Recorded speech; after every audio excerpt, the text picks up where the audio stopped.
Good afternoon. It's Friday, the 3rd of February 2023, just after 1 o'clock. Welcome to UK Column News. I'm your host, Mike Robinson. Joining us by video link, we've got Patrick Henningsen from 21st Century Wire and Vanessa Beeley. Welcome both. Now, we're going to get kicked off here with just a very quick comment on the financial news from yesterday. So let's have a quick listen to what Andrew Beeley, the Governor of the Bank of England, said yesterday. Today, we've raised interest rates to 4%. We've all seen very clearly the problems caused by high inflation over the past year. It's our job to get inflation back to 2% and for it to stay there. Low and stable inflation is the foundation of a healthy economy. An economy where people can plan for the future with confidence and money holds its value. We need to be absolutely sure we get inflation down. That's why we've raised rates today. We've raised rates a lot already. And I do understand this is hard for many people, but this is the best way we have of bringing inflation down. It's too soon to declare victory, but there are now signs that things are beginning to move in the right direction. Inflation appears to have turned a corner and is starting to fall.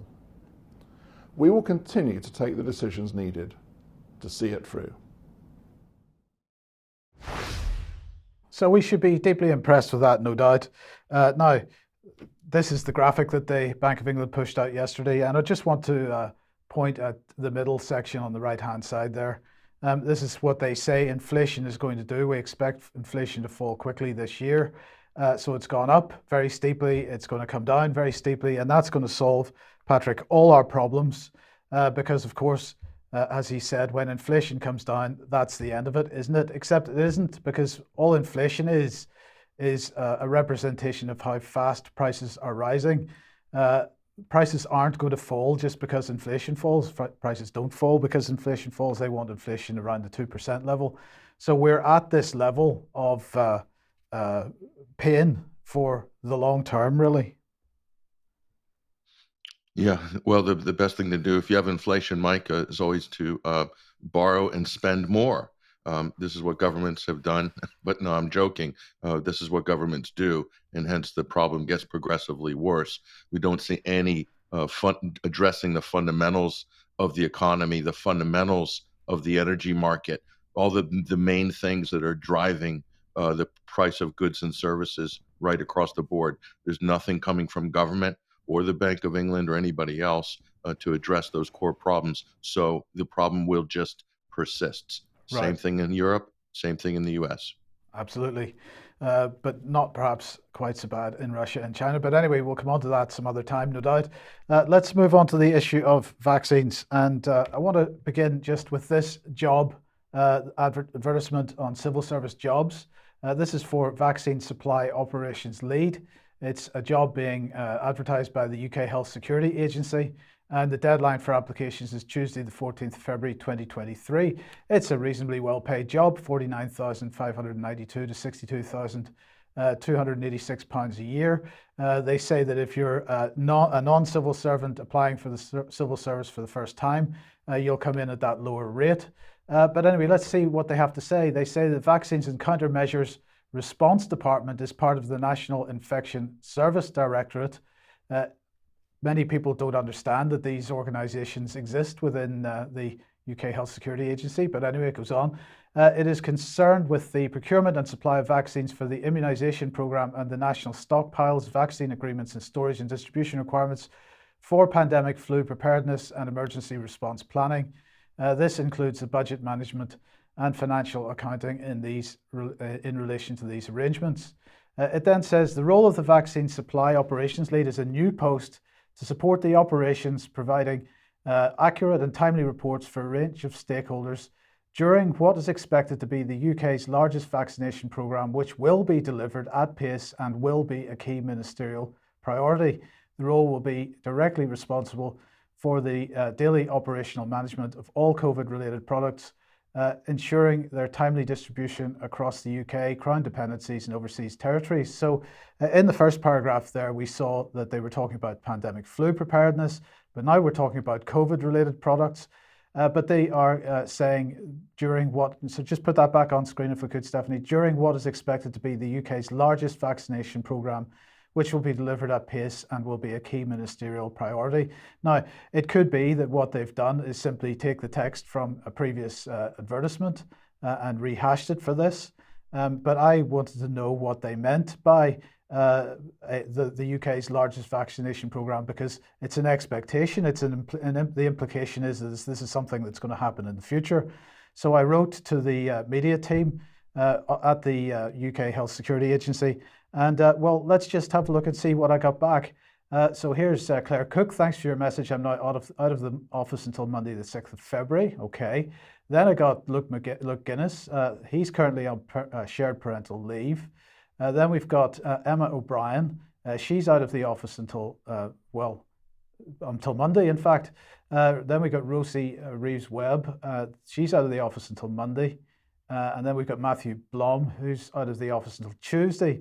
So there's apparently nobody manning the Health Security Agency, UK Health Security Agency's media team today. And so we're unlikely to get any kind of response. But Patrick, the implications of this are that the issue of mass vaccination hasn't gone away. And this is despite the fact that the JCVI last week basically said they're changing their tack from a mass vaccination program to I can't remember what they called it, but targeted vaccination of various groups. So there seems to be some disparity about what's going on here.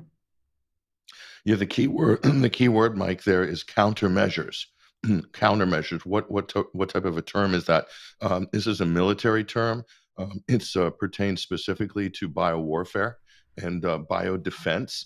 And if you remember what we revealed a couple of weeks ago on this program on a Friday, how the vaccine rollout is under the aegis of the Pentagon, of the Department of Defense. And that includes the manufacturing of the payload of the vaccine. Pfizer, Moderna, AstraZeneca, they only fill and finish. The payload is under direct military supervision. That includes the distribution, and that even includes all of the activities, even of the pharmaceutical companies and also of governments, healthcare, health authorities, on the sort of right down to sticking the needle in the arm. This is why there's a liability shield right across the board from the beginning to the end of the entire supply chain. And that brings us to, I don't know if you want to go straight into the next Yeah, go part, go Mike, for it. but Yes, absolutely. so the fundamental question is, you'll bring this graphic up on screen, are COVID-19 vaccines biodefense security countermeasures? Obviously, that was an open question a few months ago. And now, because of great research by a lot of independent researchers, some of whom we showed their Substack articles a couple of weeks ago, and I did a nice graphic to sort of sketch out how this is structured. Now we know the answer to that question. The answer to that question is yes. So the FDA, the HSS, the CDC are all operating on the public side, and it's complete regulatory theater. Okay, they don't have any actual power, and they don't have any liability because it's not under their aegis. It's not under their authority. And I don't know technically if you can say the same thing with regards to the UK or to the EMA, but certainly in Europe, it's looking more like that. And they've done all sorts of legal loopholes and runarounds in order to avoid liability on this issue, because it's a bio threat. So therefore, the military has been invoked in order to carry out all of the functions from beginning to end with regards to the research and development, the manufacturing, and the deployment of these so-called vaccines, which are military prototypes. Okay, this is like if you're a soldier in the army and you go in for a vaccination, they can stick whatever they want in your arm. You have no rights, basically, because they could be giving you a prototype. They could be testing something on you, an anthrax vaccine because of a threat in the field. Think about the Iraq War, First Gulf War, Second Gulf War. Dr. Merrill Nass from Children's Health Defense talked about Gulf War syndrome and the links to vaccines. So we have the same level of rights as a soldier, i.e., no rights. So this is why it's going to be very difficult to challenge this legally. So there's a great article here, and one click and it will scroll automatically. It's an embedded video of the article. This is by French journalist Freddie Ponton, and he lays out the entire structure of this. So if you want to see how this is structured from the government point of view, it's a very interesting article indeed. And it really, I think, provides a lot of the the legal structure, the proof that you need to make this argument right there in the documents. And the key person here, Donald Trump, is one of the key people. He pressed the button on this. He made it a military operation with warp speed. A lot of people didn't realize it at the time, but now we know it. But the key person a bit lower is Deborah Birx. She's more of a key person than Dr. Anthony Fauci. Fauci is not the key guy. He's the front of house. He's theater. Deborah Birx, Colonel Deborah Birx, military commander. She's got a very interesting CV, and she's the one who is in charge of this rollout from a Pentagon level or a DoD level. So the details are in this article here by Freddie Ponton, and I encourage people to go watch it, look at it, and it's a very interesting piece indeed. It's also got the schematics here of how the operations are structured from a DoD point of view, from a government point of view, and using BARDA. BARDA is the DARPA equivalent for the HSS, or Public Health United States, the Health and Human Services. BARDA is their DARPA arm. Okay, and all of this was being done, emergency use authorizations through BARDA. Okay, so it's a whole new structure for public health, and these are military countermeasures. This is how it's treated legally. This is how it was deployed. Okay, thank you for that, Patrick. Now, many people still discussing the issue of digital ID, of course. Now, on the 6th of January, if you want to go back and have a look at the report, we did talk about the Cabinet Office consultation on the issue of digital ID with respect to the UK government. This falls under the Digital Economy Act 2017, the Identity Verification Services objective. And what the UK government announced is that they are launching, or they're considering launching, what they're describing as the One Login programme. So this is the Government Digital Services, part of the Cabinet Office, collaborating with departments to build a single sign-on and identity checking solution for all public services called gov.uk One Login. They say it would replace more than 190 existing sign-in routes and 44 separate accounts. And by using the One Login, citizens would be able to prove their identity online and then reuse it for all access to access all government services online via a single account. Now, I just remind everybody, if we put this back on screen, what the government's idea of digital identity is all about. So you have a wallet. Of course, people are very used to the idea of a wallet through cryptocurrencies and so on. But you have a wallet, and inside that wallet, pieces of personal information are stored, which are described as attributes, and that might be your age. It might be your what qualifications you've got, might be whether you've got a driving license, how many points you've got in your driving license, where you're resident, whether you're a pensioner or not, legal name, date of birth, right to reside. All these types of things would be stored on this. So this is part and parcel of the development of a digital ID system UK-wide. So let's just put the Cabinet Office consultation document back on screen. The URL for that is surveys.domains.gov.uk/SCOZD81. I believe the consultation ends at the end of this month or early in March. So I would suggest that as many people as possible get involved in that. Okay, so Patrick, let's come back onto the issue of journalism and censorship and so on. Yeah, there's a disturbing development here, and this was reported and explained really well by United States constitutional law attorney, the attorney Jonathan Turley, and this is on his blog here. The headline says it all, Mike. Objectivity has got to go. News leaders, i.e. heads of mainstream media outlets, have gotten together recently at a conclave and calling for an end to objective journalism. I know this sounds a bit extreme, and you're probably thinking, hey, that's a bit hyperbolic, the headline. Is that really what they said? Unfortunately, I'm going to say, yes, this is exactly what they're saying right now, and Turley lays it out beautifully. But he describes this situation here. Former executive editor for the Washington Post, Leonard Downey Jr., and former CBS News president Andrew Hayward have released the results of their interviews with over 75 media leaders and concluded that object is now considered reactionary and even harmful, according to these heads of mainstream media outlets. Emilio Garcia Ruiz, editor-in-chief of the San Francisco Chronicle, said it plainly: objectivity has got to go. Mind you, you're probably thinking, well, that's San Francisco. They're a little bit extreme on a good day. No, this goes really deep into many of the brands that we know very well in mainstream media. And while Bob Woodward, he of Watergate fame, he's a highly decorated journalist. He and others have finally admitted, they finally admitted here that the Russian collusion coverage lacked objectivity and resulted in false reporting. That's an understatement. But media figures are still pushing harder against objectivity as a core value in journalism. And he goes on, we've been discussing the rise of advocacy journalism. You could say that's activism journalism. So this is activists or partisans within major mainstream media outlets, and you use the Guardian, the New York Times, the Washington Post, CNN, the whole gambit, even the BBC. So this is now seeped into journalism schools. This is what's being taught: is activist journalism, advocacy journalism. I would argue, Mike, this is part of the post-truth world that Yeah. these same people were decrying so loudly. Remember a couple of years ago. But here's where the real meat of this story is. Columbia University is the top journalistic school in America. That's the gold standard for journalism schools. So Columbia journalism dean and New Yorker writer Steve Cole decried how the First Amendment, the right to freedom of speech, is being weaponized to protect disinformation. Very dangerous idea they're putting across here.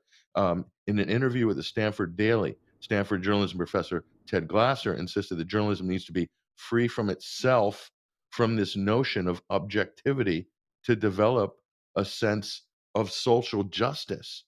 I mean, there's a lot to unpack there, Mike. And just before I go to the next quote, do you have any comment on this? Because when I read this, it's just, to me, absolutely extraordinary.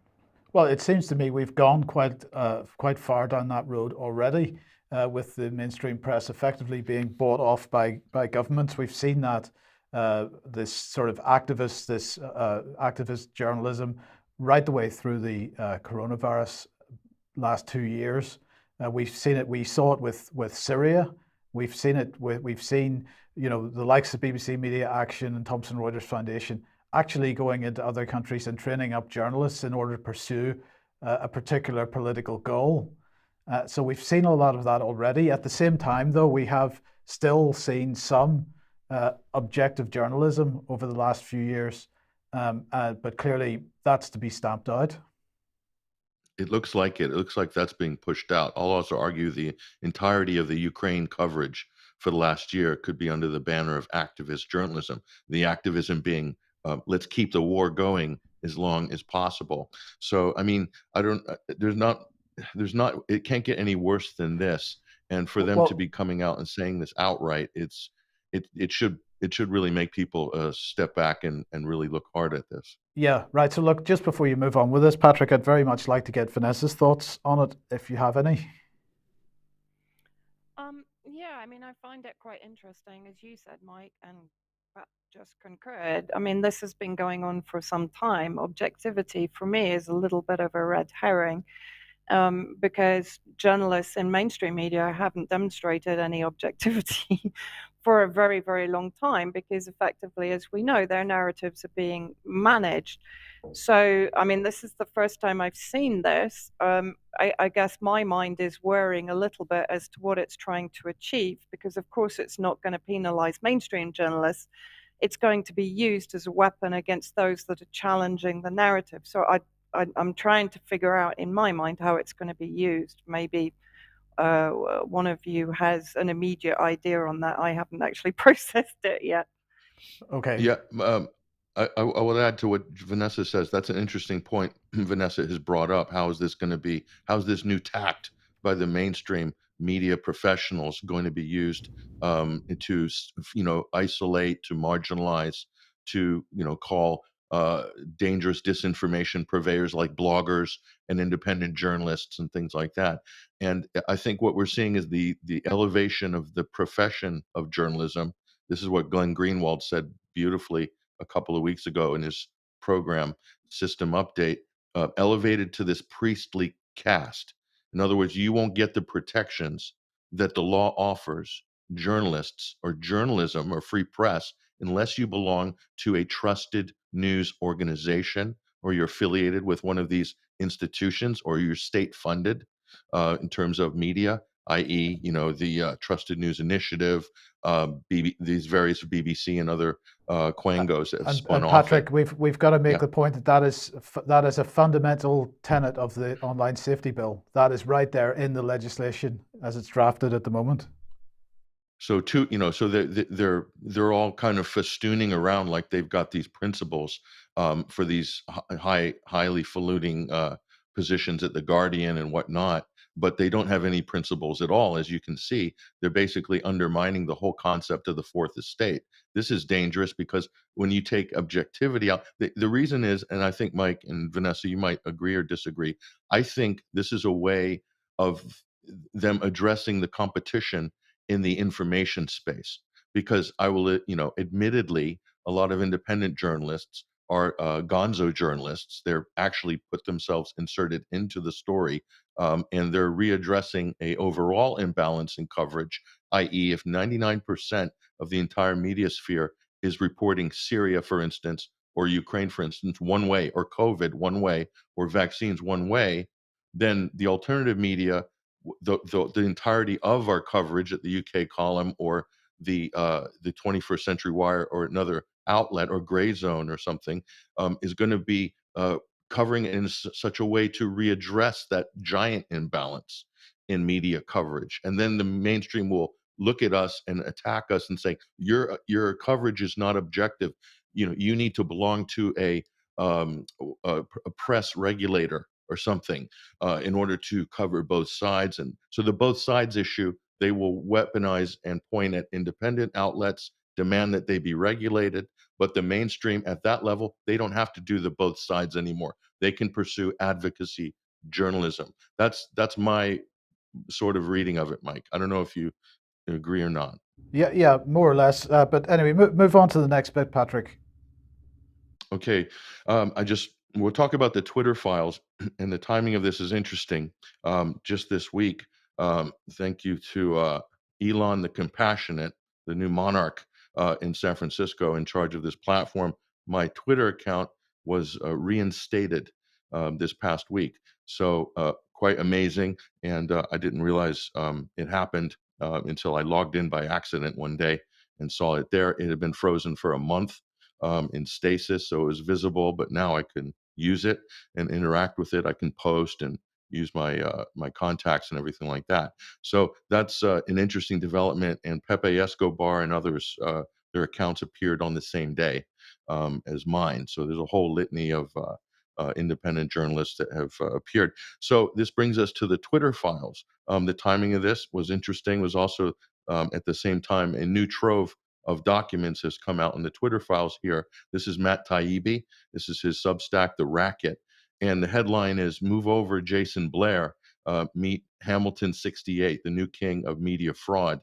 And so this is the group Hamilton 68. We reported on it in the UK column a couple of years ago when this popped up, this dashboard of supposed Russian interference, media people, Twitter accounts, and things like that. These are in this case, Russian bots, a list of Russian bot accounts that Hamilton 68 run here by Clint Watts. He's a former FBI investigator who set himself up as a Russian disinformation expert, attracted a lot of funding, and ran this. This is funded by the German Marshall Fund. Okay, so this is money that usually goes to Europe and also goes into media to buy and run media outlets, a bit of a quango of sorts funded by the US State Department, and then the money flows around. And so he was lobbying Twitter. He was lobbying probably Facebook and LinkedIn, probably all of them, with this blacklist. And it's a massive blacklist, constantly being updated. It's got tweets. It's the same sort of thing that Disinformation Labs, the DFR Labs at Atlantic Council was doing, and some of these other people. And lo and behold, I was contacted by Matt Taibbi last week, and yeah, I was actually in the Hamilton 68 dashboard. So you can see here, we'll bring that up. There's at 21 Wire. So did this have to do with my deplatforming? Well, it might have contributed. because if I'm on this list, I'm probably on some other lists as well. And so these people were lobbying directly, pressuring Silicon Valley firms to basically either shadow ban, censor, or just totally deplatform all of these accounts. So I even had a blue check mark. I've got a blue badge, but according to this government Quango run by a former FBI agent, I'm a Russian bot, even though I had at the time 92 something thousand followers. So it's pretty incredible. So I wasn't surprised to find this out, and I'm going to say Matt Taibbi's done a great job, as have some of the other journalists, to really kind of expose was really going on and is going on behind the scenes in Silicon Valley. This problem is solved at Twitter temporarily, maybe, and it goes really deep. Even the 77th Brigade operatives were at one point embedded inside Twitter. At least one example that we know of, and many other intelligence agencies, FBI, former FBI, former CIA, NSA spooks working in Twitter have direct access to the content moderation dashboards, sharing the information with other Silicon Valley companies, as was revealed in the U.S. Senate hearings, i.e., a common dashboard for Google, YouTube, Twitter, Facebook for problem accounts. So once you're in the system, then the shadow banning can happen right across all platforms. Though, although Taibbi didn't get into that part of it, he might do later.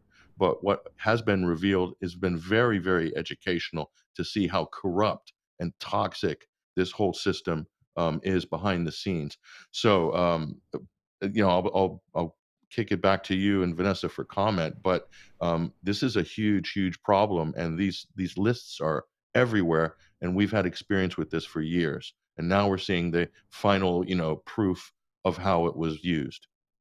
Yeah, indeed. Well, I don't really know what to add to that, Patrick. That it's been absolutely clear that there's been something at work in the background within Twitter, Facebook, and the other platforms. It's nice that we're starting to get some visibility of what the mechanism actually has been. Not surprising that the types of people that we've been sort of highlighting, 77th Brigade and others, over the last number of years that are in and around this whole censorship regime are actually in there active. And we've got to remember, of course, the British government claims, and 77th Brigade claim, they only work abroad. Well, they may work abroad, but they're certainly directing a lot of their activity back at people within the United Kingdom, as well as other parts of the world. So we are clearly viewed as being the enemy, and by we I mean not just people that are offering alternatives to the mainstream narratives, but actually the general public and anybody that's using social media. And Peter Hitchens was targeted, David Davis. So Yeah. 77 Brigade are, targeting elected officials and journalists, and mainline journalists in the UK. So that's what we found out Yes. this past weekend with the Big Brother Watch report. So, I mean, the problem is massive, and it continues to this day. Okay, so let's move on to the Ministry of Truth then. Yeah, and so what are we looking at here? We're looking at a kind of unofficial ministry of truth, right?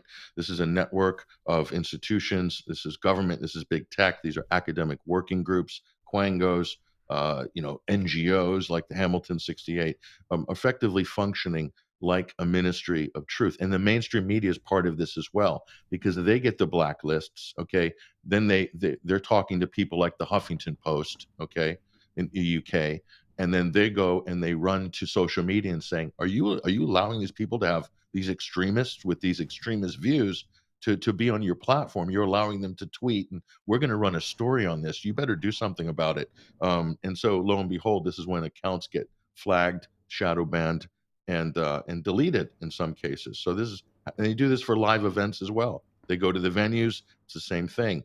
The NGOs working with the press, sharing the blacklists, go to get the venue shut down. We've all had experience with that same thing. So this is an incredible, combination. So back to this story here, very, very important story, and we'll have the subject of this story in a short video right now. So the feds are adapting AI used to track and silence ISIS accounts on social media, and they're now using it to combat American dissident voices online on subjects like vaccines, on US elections, on Ukraine, Syria, etc. as well. So this is what's happening, and we have personal experience with this. And so just do this quick quote. This is really an embodiment of a whole of society censorship framework. I use the term Ministry of Truth. The departments like the Department of Homeland Security talked about as being their utopian vision for censorship just a few years ago. Says Mike Benz. We see it now truly in fruition. So no exaggeration there. And I believe we have the video here. Mike Benz, who, in my opinion, is doing such important work right now in the United States on this very topic. He's absolutely brilliant. Listen to what he explains it beautifully in this short statement. Course Correct is basically a digital dashboard, a dynamic digital dashboard that the federal government is funding to university disinformation labs to give to journalists and fact checkers so that they can more effectively flag information to censor to the technology companies. So you basically have 4 different categories of institutions here in cahoots for domestic censorship. You have the federal government, who's providing the money. You have the universities, who are being onboarded as a sort of mercenary science army to create censorship technology tools. Those technology tools for censorship are then being given to like-minded journalists and fact checkers who then take this AI technology that was funded by the government and created by the universities and apply it to censor their political opponents or opponents on social policy issues to the tech platforms. So this is really an embodiment of the whole of society censorship framework that departments like DHS talked about as being their utopian vision for censorship only a few years ago. We see it now truly in fruition. So that lays it out, Mike, and myself, you, Vanessa as well. You know, the hit piece in The Guardian about the white helmets by Olivia Solon, and they're pulling in quotes from people like Kate Starbird, who's an associate professor at the University of Washington. She's at the beginning of this whole story. She's at the core of this whole story, mapping what they call disinformation online with the fancy heat maps.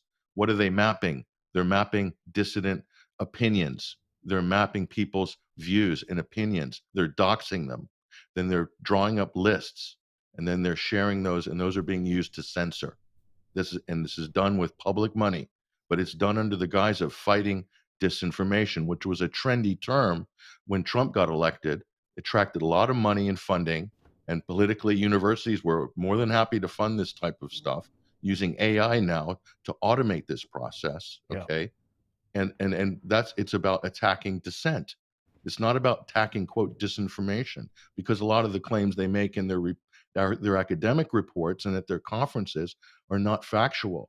They're just smearing independent journalists and bloggers and calling them Russian agents and things like that. So sloppy and so reckless. And now the whole thing's being exposed. And again, thank you to Twitter, the new Twitter management and ownership, for really exposing how this actually works and putting it into the public view. It's invaluable. Just bring up the schematic, Mike, just so people know. This is how the system works. You got 4 major actors. It's the government working with, quote, civil society. Those are universities, NGOs, and activists, like we just said, like this disinformation labs at University of Washington or Harvard or wherever. Then you have news media and fact checkers. Okay, these are politically like-minded partisans. They think as one, and then they put pressure on the tech platforms, the private sector. So those are 4 actors in this new Ministry of Truth system, and they work hand in glove right around, and it's an absolute circle that functions like a wheel of censorship to crush freedom of expression, free press, and freedom of speech ultimately. Okay, brilliant. Thank you, Patrick. Okay, if you like what the UK Column does, you would like to support us, please head over to community.ukcolumn.org. There are options to help us out there. You could pick something up at the UK Column shop, but please do share the material that you find on the various platforms. And lots of UK column content going out. Kenny hard at work distributing that across many platforms at the moment, so do please share it. And I'm just going to reinforce that point once again with this message from Les. Sorry for choosing you again, Les, but see 40 cities, more madness, and a video sent to us. We do welcome this type of material, but we would just urge everybody that if you are sending us something, just have a look on the UK Column website, and if you see that we've covered that, we would appreciate it if you would also share the material. If you do a search on the UK Column website for that and share that as well, that would be fantastic. And then I just want to also mention, Vanessa, I'd be interested in your thoughts on this. There's Stop the War seems to have come out of the woodwork a little bit, and they've decided they want to stop the war in Ukraine. So there's a national demonstration taking place. It's February the 25th, 2023, begins at midday outside BBC Broadcasting House in Portland Place in London. I don't know if you've got any comment to make on that. No, I mean, any movement that is working towards stopping NATO build-up in Ukraine, great. I would slightly question the timing with a great amount of the weapons coming into Ukraine getting siphoned into Africa in preparation for a potential new front there. So it's sort of interesting that perhaps as Ukraine is being recognized by the latest RAND report as a defeat for NATO, effectively, it doesn't say that exactly, but it kind of intimates it, that suddenly we see organizations like Stop the War coming out. I'm cynical. Yeah. Yes. Okay, fair enough. Now, look, you have obviously been not obviously, you've been in Iran for the last 2 weeks. It's just why you haven't been on the UK Column News. We did have a report from you from Iran 2 weeks ago. But I wanted to start off this segment just with a short excerpt from one of the reports on Channel 4 News last night talking about Iran. And that leads into some stuff that you've got for us. So let's begin by having a quick look at this. Every Friday for months now, this remote city has seen huge crowds turn out, protesting against Iran's regime. Elsewhere in the country, the movement, sparked by the death in custody of a young woman arrested for not wearing her headscarf correctly, has slowed in the face of a brutal response. In Zahedan, they're still going, but locals say the crackdown is intensifying. One woman sent us a message describing the atmosphere. At every junction, there are strict checkpoints. There are many different vehicles patrolling the streets, monitoring the situation. In the last month, innocent people have been beaten up and arrested. They want to terrorize the protesters and cause fear. But despite this, people take part in the Friday protests and are determined to carry on. Security forces killed around 100 people on a single day in Zahedan last September.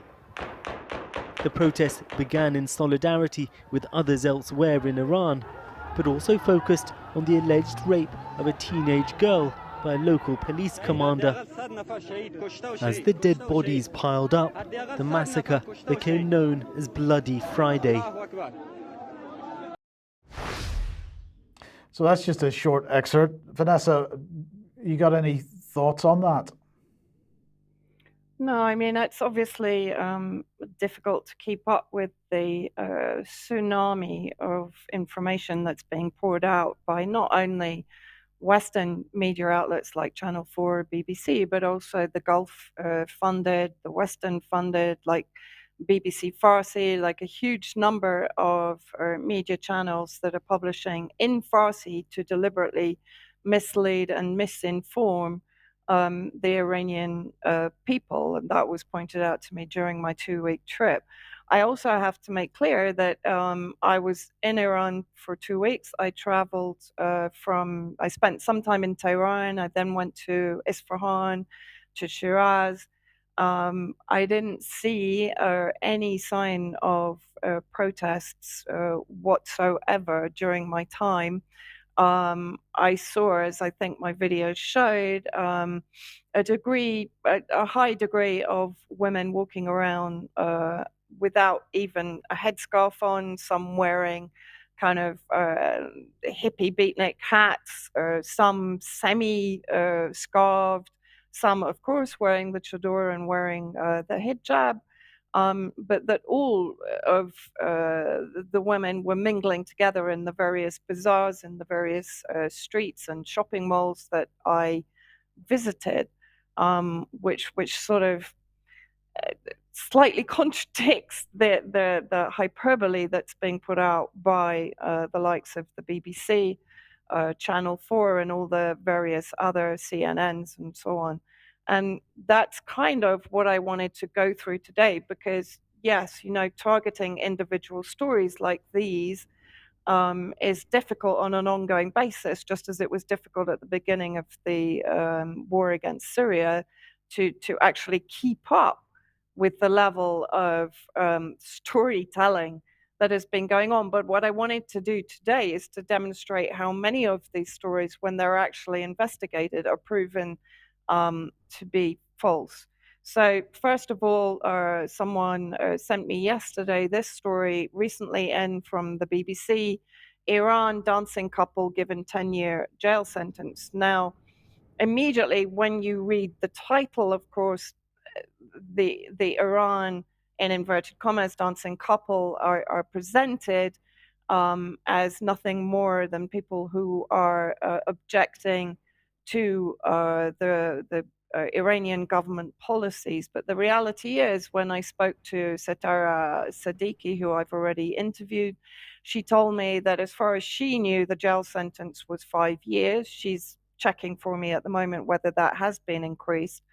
Well, sorry, Vanessa, sorry to interrupt. I'll just mention it's common these days, and it's one of the things that I find particularly disingenuous. It's common these days for the mainstream press, if you've got multiple people involved in some kind of legal criminality, and then there's a prison sentence, they just add up all the numbers. So the two people, they're two dancers, probably got 5 years each, and that becomes a 10-year jail sentence.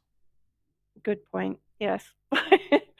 And of course, not mentioned in the BBC article at all, people can go and check it for themselves, is the fact that this couple had established an Instagram account from which they had, I think, around 1 million followers, and they were instigating protests and calling for violence against the government, which in any country would be deemed as a criminal offense.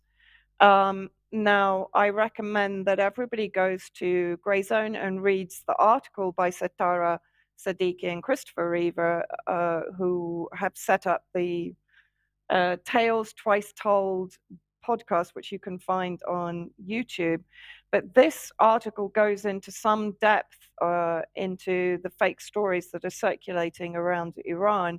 And I have to say, talking about Twitter, when I started sharing this and sharing some of the fake stories out of it, I was immediately mobbed on Twitter by what I can describe as the typical kind of Syria NAFO trolls that have been attacking. NAFO trolls have been attacking on Ukraine information.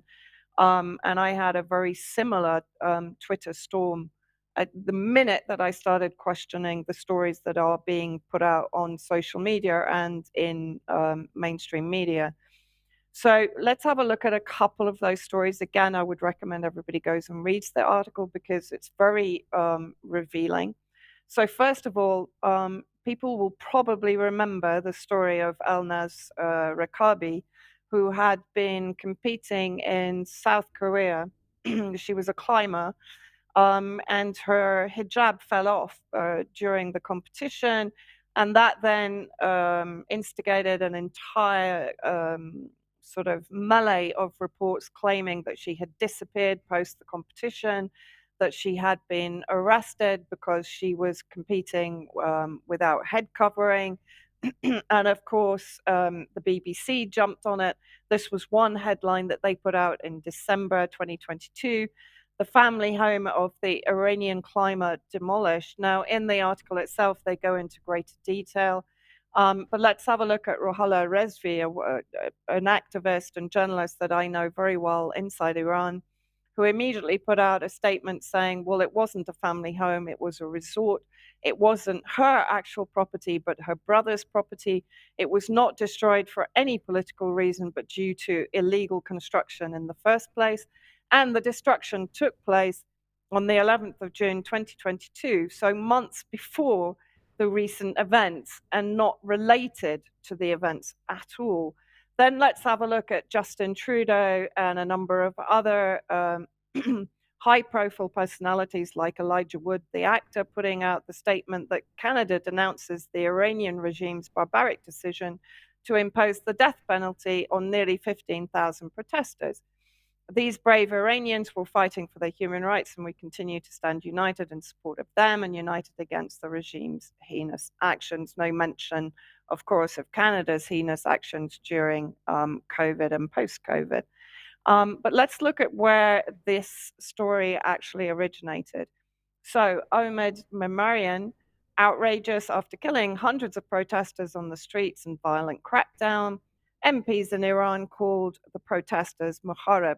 As Sitara and Chris will explain in the article, Muharib actually stands for violent thugs, loosely translated, and actually applies to the ISIS attacks that took place in Shiraz in October. So this tweet, I think, was put out on November the 6th, so about 10 days after the attack on Shah al-Shiraz shrine in Shiraz. So it was clearly related to ISIS. Both of these commentators, by the way, have strong ties to the US State Department. They are not based inside Iran, although their tweets do give the impression that they are inside Iran. And Karim Sajadpour, in the last 8 weeks, Iran's regime has killed over 300 protesters, imprisoned nearly 15,000, threatened to execute hundreds more, yet Iran's women's persist. Now, in the article, this story is completely discredited. Evidence is given to counter what they were putting out. And as I say, both figures are connected to the US State Department. Then let's have a look at this very emotional tweet that came out in September 2022. The blood of all these innocent young women is on the hands of every man and woman that voted for and continue to support the mass murderer Ibrahim Raisi and the IRGC Basij militia thugs. And then the caption at the bottom, saddest thing I have ever seen in my life, a father who promised his daughter he will dance at her wedding, now dancing at her grave after she was killed by Iranian regime in the protests. Very emotional messaging here, but let's have a look at what it really is. This man is an actor I personally know, put out by, I think this is an Azerbaijan account. It's an Azerbaijan drama. He gives you the YouTube link. And this scene is from a famous TV drama, Ata Otragi, Hearth of the Father, aired 4 years ago. Meanwhile, I interviewed in Shiraz the mother of one of the young men that was killed in the Shah al-Shiraz massacre, where I think 15 were killed. Many more were injured when 3 non-Iranian nationals with the organization ISIS opened fire on pilgrims at the shrine in Shiraz. And a note that I want to make here is that when the US State Department and the UK government heard of this massacre, they didn't put out a statement. What did they do in reality? They then amplified the Massa Amini story rather than actually focusing in on the genuine destabilization project that is going on inside Iran, of course, funded and orchestrated by the West, by Israel. And then what I actually want to show here is very much how how Israel is orchestrating some of the destabilization in Iran, not only directly through Mossad operatives, which is a well-known fact inside Iran, everyone will talk to you about that, but also through the MEK, through ISIS, through any number of methods to actually carry out attacks against Iranians, Iranian high-profile figures, scientists, academics. We know that assassinations have been carried out by so-called Mossad agents. But let's have a look at this. So I want to show the progress of an event and of relations between Azerbaijan and Iran when it is effectively, in my view, and it is clearly shown that Israel has a hand in this sequence of events. So in December 2022, Azerbaijan was putting out statements that it will not allow Israel to attack Iran from its soil. At the same time, in January, so on January the 11th, 2023, Israel, by the way, as the primary weapon supplier to the Azerbaijan regime that has been carrying out continuous war crimes against Armenian territory and against Armenian military on Armenian territory. So not Armenian military that has entered Azerbaijan territory, but actually attacking Armenian territory. Now, if Azerbaijan get control of Armenian territory, that puts effectively Israel by proxy on the border with Iran. So that is the importance of Azerbaijan and the war against Armenia to Israel. So in January, Azerbaijan appoints first ambassador to Israel amid tensions with Iran. Remember, previously in December, Azerbaijan was saying it would not allow attacks against Iran from its soil. And then while I was actually in Iran on January the 27th, there was a shooting at the Azerbaijan embassy in Tehran, which spikes tensions. All of these reports, by the way, came from the Cradle media, if people want to check them out. Now, the attack was apparently the husband of a wife who had allegedly been detained at the Azerbaijani embassy and who decided to take justice into his own hands and killed the head of security and injured 2 other security guards in the attack. Then we get to Azerbaijan, literally a few days later, blasts Iran for opposing international obligations days after the embassy attack. So what we're seeing here, we're going from in December last year, Azerbaijan saying that it will not allow Israel to attack Iran from its territory, to now Azerbaijan blasts Iran for opposing international obligations. And then suddenly Azerbaijani security forces arrest 39 linked to Iranian espionage network in Azerbaijan. At the same time, of course, an attack is carried out on January the 30th, 2023 against an Isfahan Iranian weapons factory. The actual protection on the roof of the ammunitions factory protected it from the 3 drone strike, and I believe 2 of the drones were actually intercepted. But this is a direct attack. I don't believe Israel has claimed a responsibility for it yet, but there have been statements in Israeli media, particularly from the defense ministry, that suggests that they are responsible. And at the same time, of course, an Iranian food truck convoy, and there is videos showing that there were no weapons contained in that convoy, were hit in unidentified drone strikes on the Syrian-Iraqi border. And again, the suspicion is that Israel is involved in that attack. And I'm sorry, just going back to the drone attack in Isfahan, according to the Wall Street Journal, I believe, Israel has taken responsibility, but according to later reports, it is also believed that Kurdish separatists are working in cahoots with Israel to bring weapons into Iran that are then being supplied to the violent protesters. So I think my point is here, Mike, I think, we're back, we have to be back on red alert for a severe amplification of propaganda against the Iranian government. I'm certainly not denying that there are legitimate concerns from legitimate women's rights activists in Iran, some of whom I met with and interviewed.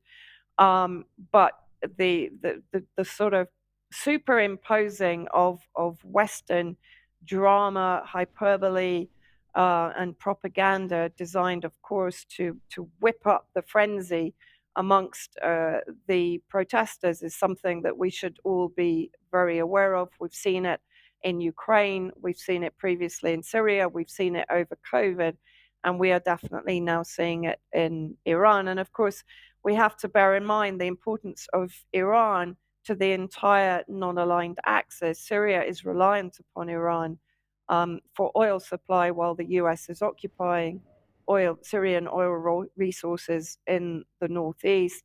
Iran has been responsible for enabling Hashd al-Shaabi in Iraq to battle ISIS, and for the Syrian Arab Army and Hezbollah to do the same anti-terrorism warfare in Syria.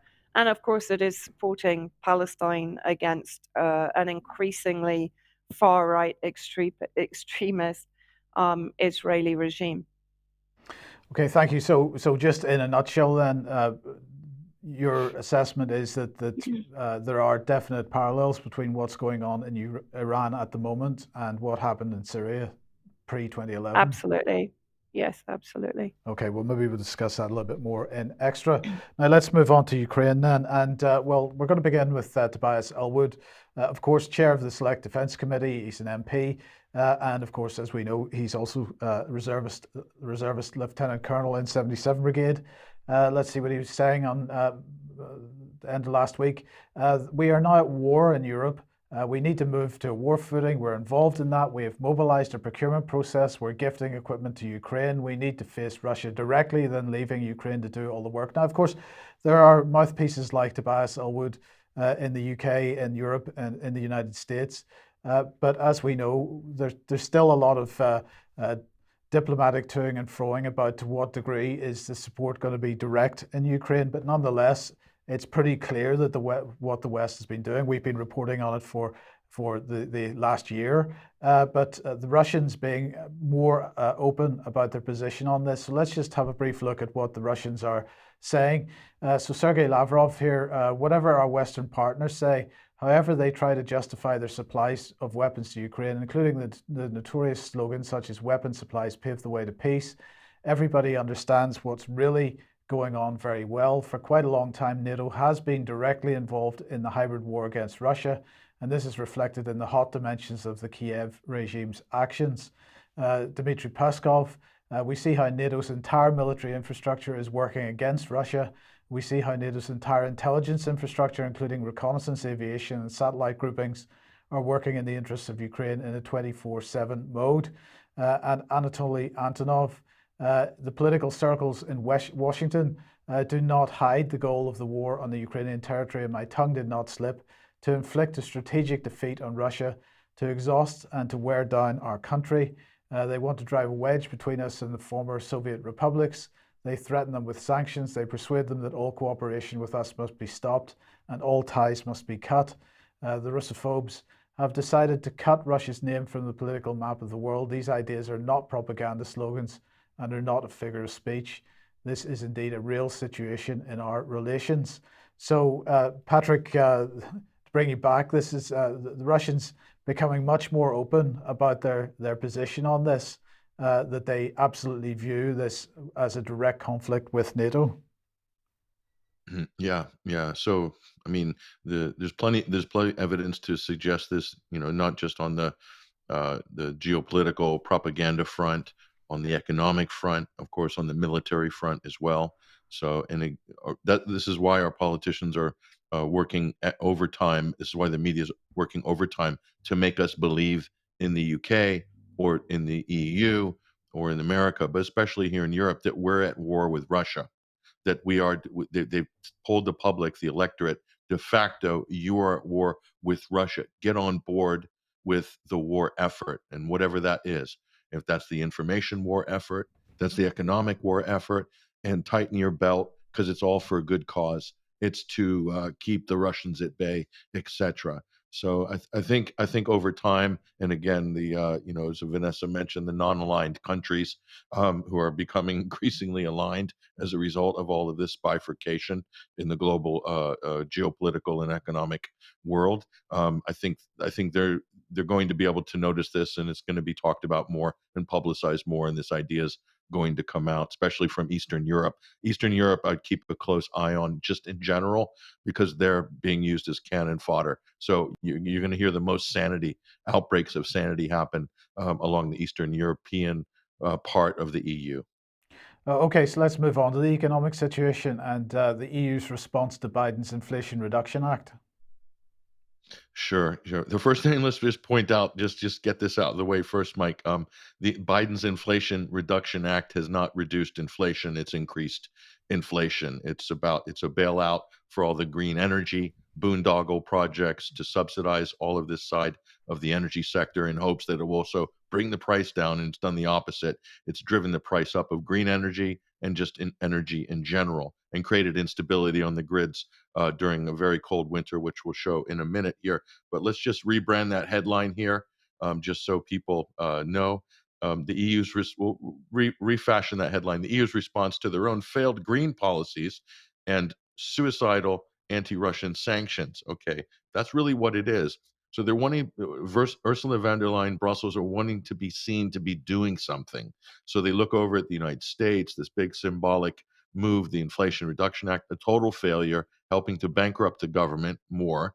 But here, this is what they're saying. The EU has announced plans to reduce restrictions on tax credits for renewable energy projects in response to Biden's Inflation Reduction Act, following mounting public pressure to expand its climate policy following the introduction of the new law. And the European Commission has stated that it aims to loosen state and aid rules to encourage greater investment in production facilities in the green energy industry. Whether any of that adds up economically, Mike, or makes sense, or whether these are giant subsidies in order to kickstart an industry that needs to be basically propped up forever, that's up for people to work out for themselves. But that's the end result. This is what happened in America. And the caveat here, however, this kind of major policy shift requires broad support from its 27 member states, which often slows down the introduction of new laws. So they're decrying democracy, what little democracy there is in the EU. You can see it's seen as an obstacle.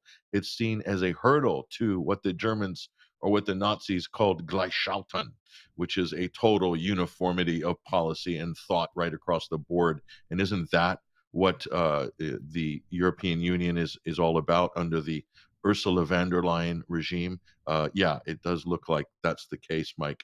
So, in terms of how this is going to affect our prices in Britain, in terms of energy, electricity, gas, I don't necessarily think this is good news, quite frankly, because they can't scare up energy out of thin air. All they can do is try to promote things. They're incentivizing bad behavior. Wind and solar do not perform, especially during the winter. And so instead of penalizing them and going for invest in other things that make more sense, like coal, like natural gas, or to open up the Nord Stream pipeline, no, they're subsidizing the one side of the energy sector that consistently underperforms. And even when they're down, they're still getting the subsidies to the wind industry. It's unbelievable. And I think the same thing has happened in Britain as well, Mike. Yes. Well, let's bring the Daily Mail on screen and General Sir Richard Barron's. Now, before you comment on this, Patrick, we just need to put a little bit of context on General Sir Richard Barron's and make the point that he is best buddies with Chris Donnelly of the Institute for Statecraft.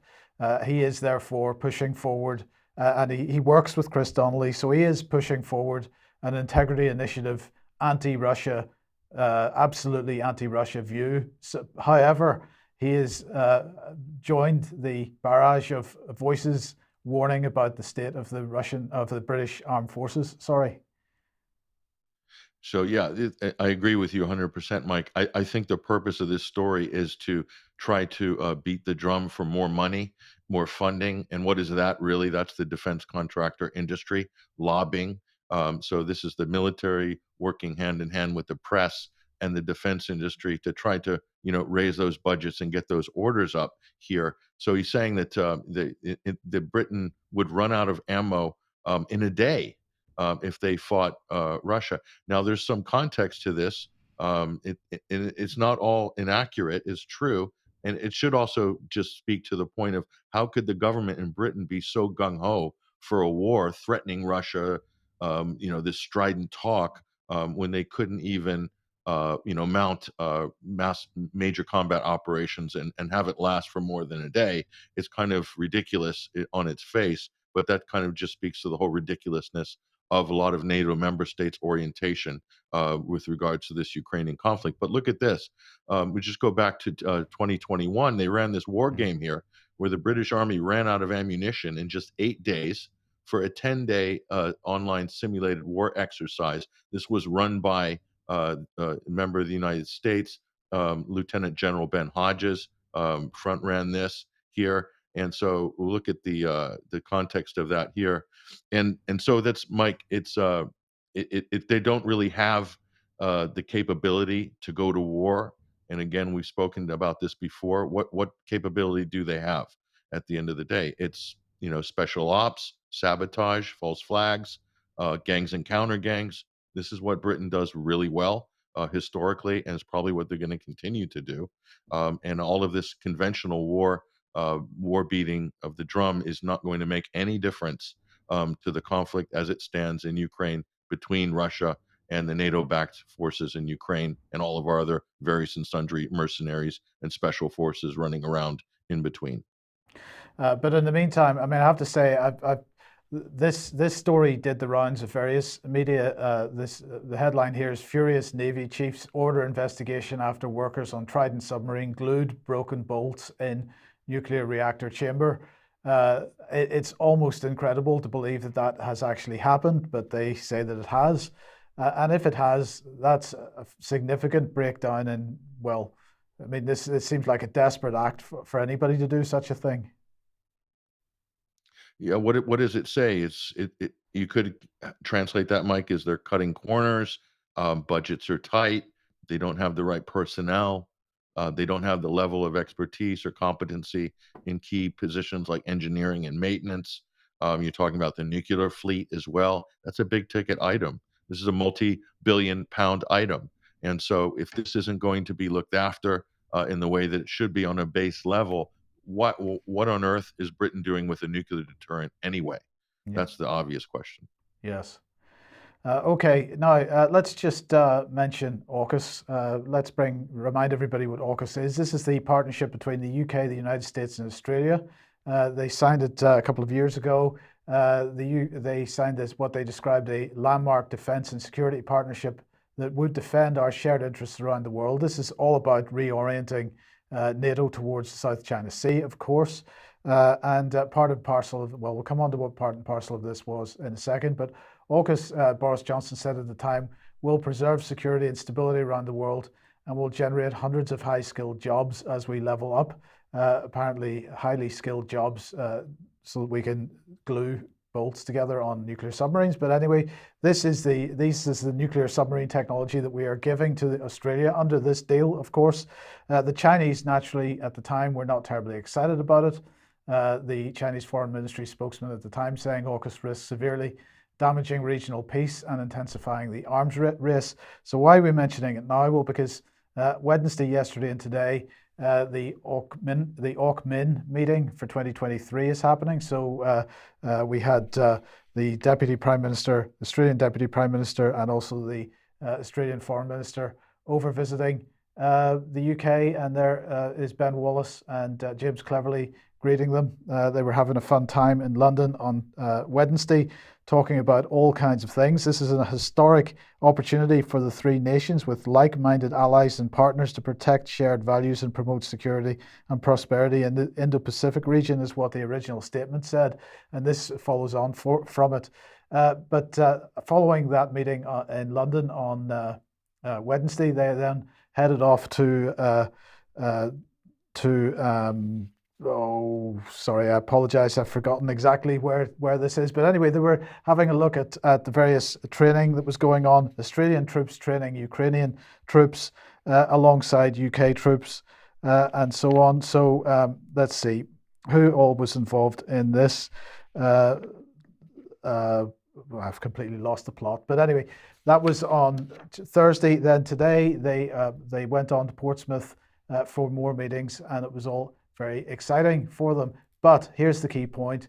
the UK was giving the UK and the United States giving Australia nuclear-powered submarine technology. So we've got to remember they're not giving them nuclear weapons. It's just nuclear-powered submarine technology.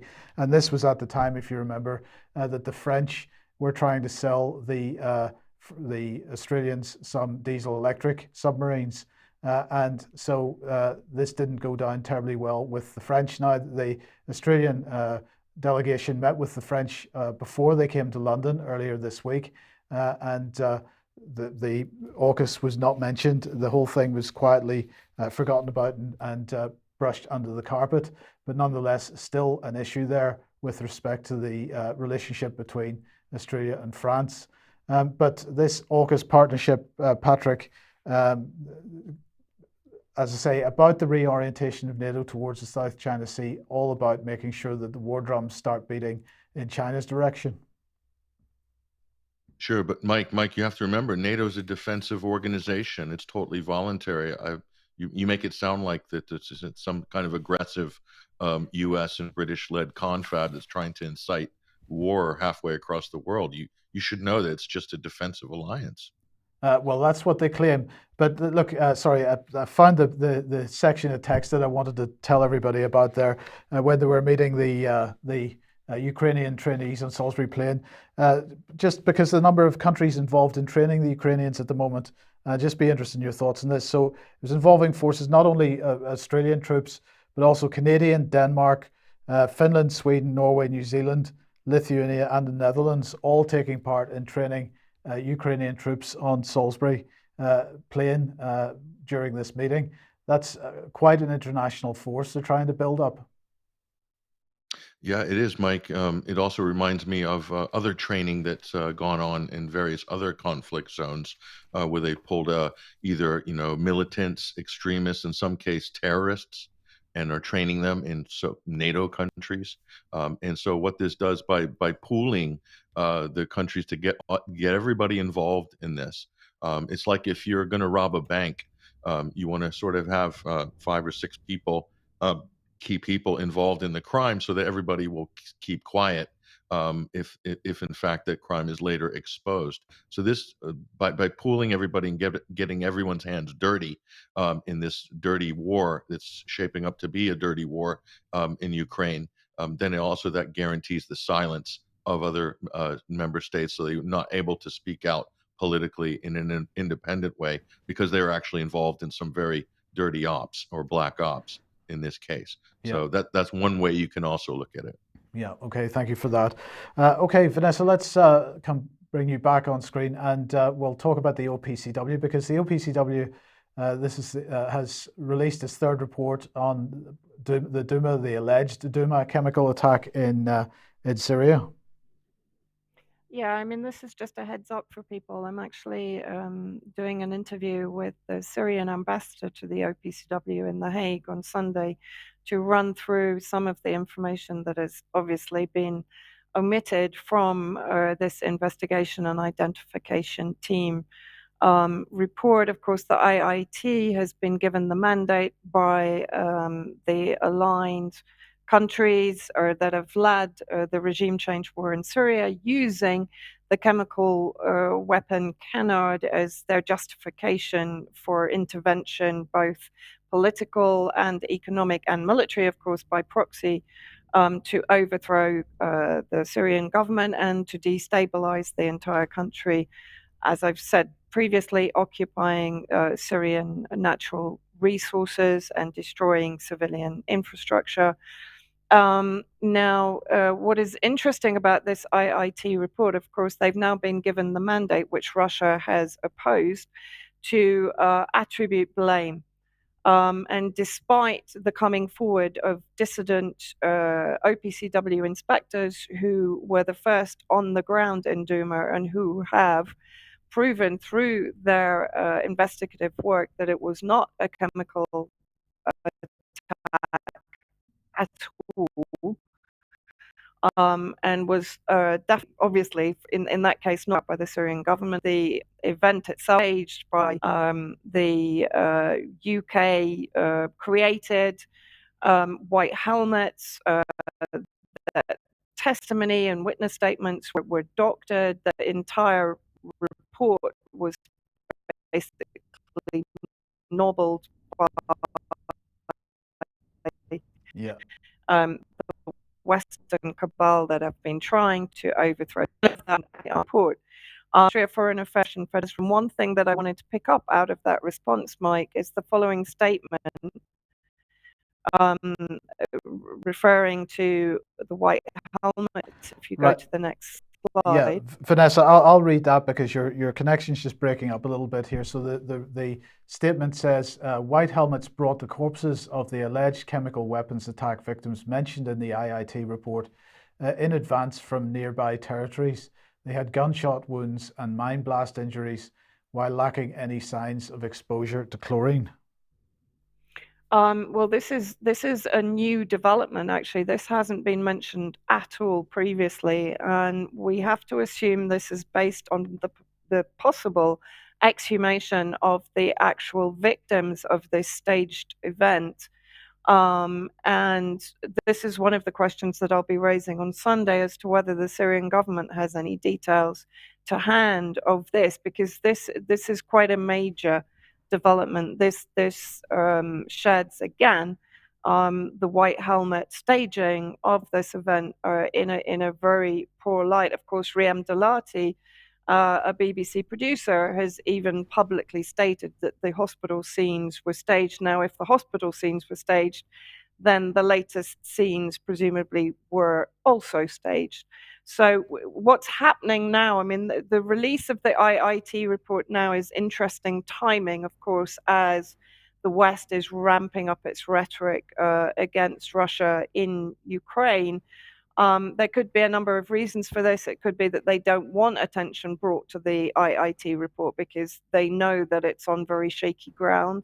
It could also be that they want to increase the pressure on Russia by including Russia in the attribution of chemical weapon use. It could also be, of course, again, protectionism, because France, the UK, and the US were responsible for unlawful aggression against Damascus, against Syria, before the OPCW inspectors had even been able to enter the area where the event was alleged to have happened. So there's many kind of strings and you know, connections going on here.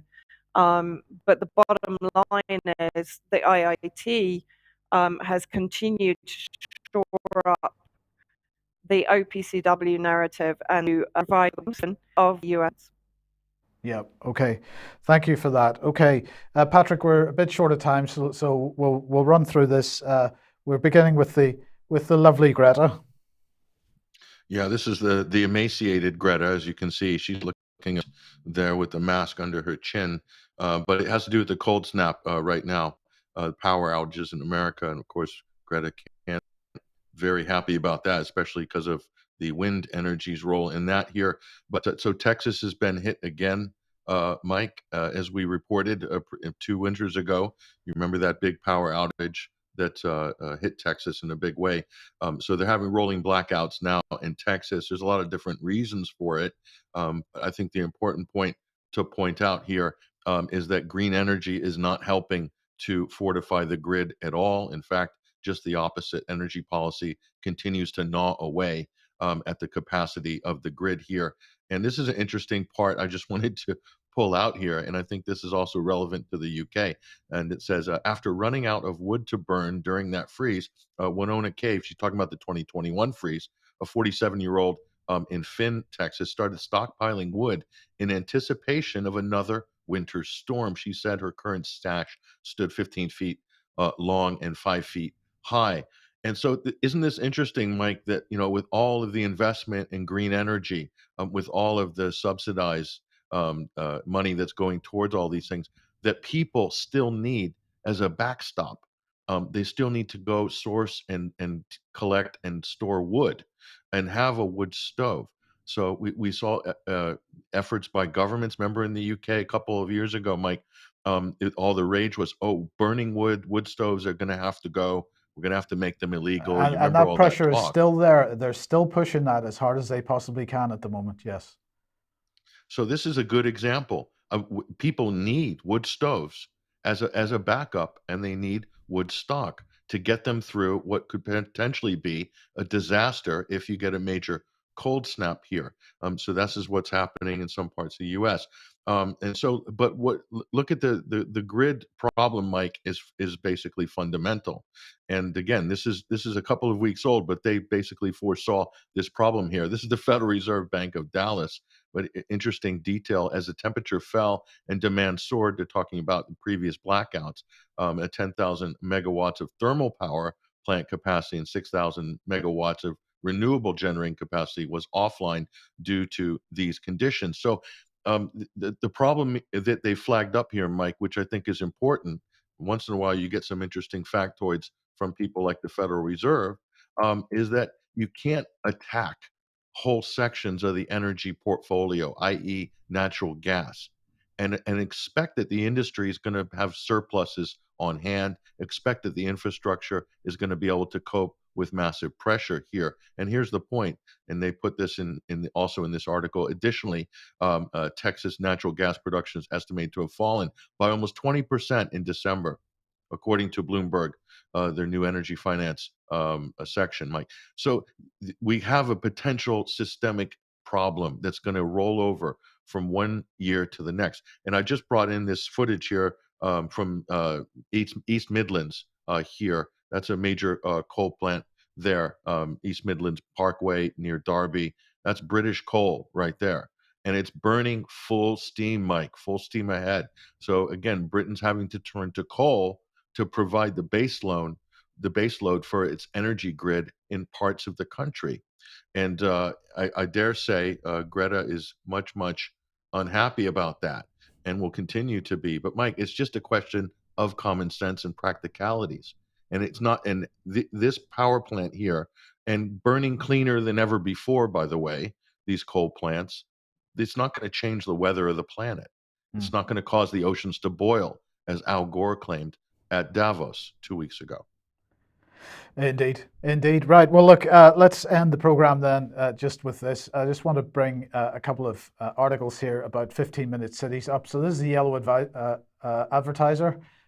Southend considers 15-minute scheme is the headline. Now, who's written this? Well, it is Christine Sexton, who's a local democracy reporter. So I want to just mention in passing, remind everybody what a local democracy reporter is, because of course this is someone who is in fact employed by the BBC and they run their local democracy reporting service. So when you see a local report written by a local democracy reporter, it's actually a BBC report. But anyway, let's go on here. She said Southend could be divided into 8 neighbourhoods where residents will be able to live, work and play in a 15-minute radius of their home. This week it was announced 100 councils across the country had signed up to become 15-minute cities where residents have every facility within a 15-minute walk, cycle or public transport ride. So more and more organizations or more councils signing up to this notion of 15-minute city. Here we've got the Eastern Daily Press, 20-minute neighbourhoods. Now, of course, they're calling it a 20-minute neighbourhood because everybody's searching for 15-minute neighbourhoods or cities. So let's just, extra 5 minutes, that's excellent. Could be trialled in Norfolk. So we're getting all these kinds of things building around the 15-minute city situation. But on the positive side, there are more and more people starting to push back against it. So here's Colchester, and this is a council meeting discussing 15-minute cities and people quietly making sure that the local council understands how they feel about it. So I'm really pleased to see people actually attending the council meeting and making their feelings known in Colchester. That's fantastic. And another one here from Birmingham Live, more than 30,000 motorists a month refusing to pay the Clean Air Zone fines. So if we look at what this article is saying, more than 30,000 drivers a month are refusing to pay for misusing Birmingham's controversial Clean Air Zone straight away. Of drivers issued fines during November 2022, a huge 63% had not paid up by the start of January. The City Council has been overwhelmed by the number of motorists failing to comply with the Clean Air Zone rules since its launch in 2021. More than 50,000 drivers are still being penalised every month for collecting all the cash owed has proved impossible. And that's the key point. When people stand together, Patrick, the councils really and the government can really do nothing about it, because it becomes too expensive to collect all that money. Mike, just one question for you, maybe for the viewers in the chat box. At the national level, where's the conservative government on these sort of neo-Marxist collectivist policies from the WEF? Where's the conservative government? Has anybody said anything? Has Rishi Sunak come out and sort of, decried this crazy policy? I haven't heard anything. I haven't heard anyone address that. And I'm going to say the real conservative movement in Britain is the freedom movement. And so, just a little food for thought. Yes, and on that thought, we will end for today. So thank you very much to Patrick and to Vanessa. We'll be back in a couple of minutes for some extra if you're a UK Column member. And otherwise, we will see you at 1 p.m. as usual on Monday. I hope everyone has a great weekend. We'll see you then. Bye-bye.